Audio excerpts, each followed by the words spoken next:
Hi guys, quick video for those of you that are interested in a custom sort of knife but don't have the money to throw away on a full custom right now. So here's a couple of the knives in a similar size range. These are both from the same family obviously. These are Crusader Forge. This is the FIFP or Fear is for Prey, and then this is the VIS-T, which is the full titanium model, similar to the Metro, which is the same knife, but then on the presentation side it's G10. And this is set up similar to the Metro, where it's G10 on this side and then it's titanium on the lock side of this one. So if you have a look at the surface here, what I did is I buffed it with a stainless steel buffer so you don't get any iron oxide or iron deposits in the finish that are going to rust up later on and give you problems for your surface. So this remains nicely textured after buffing, and then with a heat treat from a torch it came up quite nice. You got some blues, purples, and some nice gold and bronze colors that's kind of hard to see. I don't know if you can see that in the camera, but it's not too bad. So these are certainly good quality knives. I've used a lot of zero tolerance and Kershaw products, and for the money they're I think great value. When you actually look at them compared to these full custom models, you'll see that if you look at handle to handle, the VIS-T and the 300 are very similar in size. And even if we flip the blades out on these, you're going to see that they are essentially very similar in size. Now the Fear is for Prey is a slightly larger knife.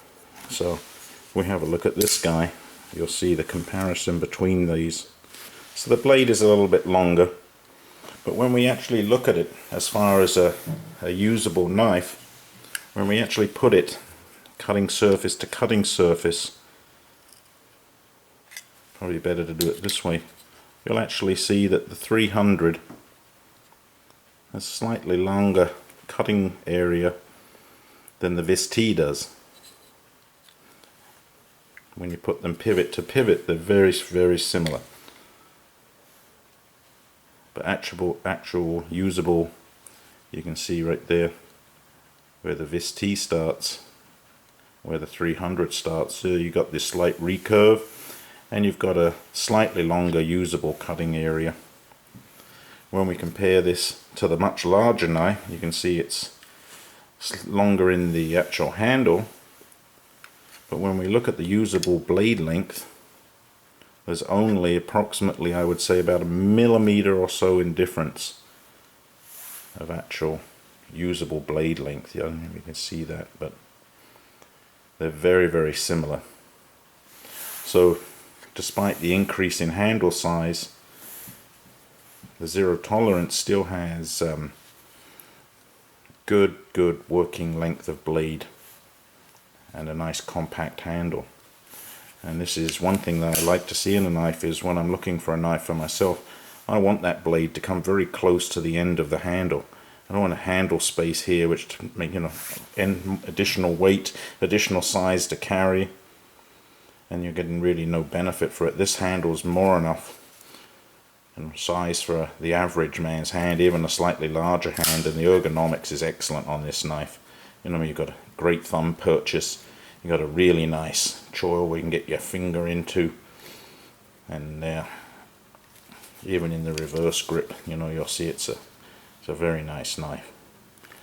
And when you look at the money, if you go out and buy one of these brand new, $250, $300 range, sometimes you get them cheaper on the used market compared to these guys. The books are closed for Crusader Forge, so the chance of getting one of those is getting slimmer and slimmer. And on the secondary market, you're looking, minimum $800 up to around $1,000, and then this guy is, you're looking around $900 to $1,200 even. I see them going for now. So quite expensive. And for the average person, if you're really looking for a hard use knife and you want something that you don't feel sick about smashing around as much, then this is a very good option for the everyday user. These guys, love them, absolute work of art, handcrafted, one of a kind each one, each individually milled by Marche, very well made, worth every penny, but only if you have the pennies to spend. If not, I'm going to put my money on this guy for you guys to start out with, and I don't think you'll be disappointed. Thanks. Bye.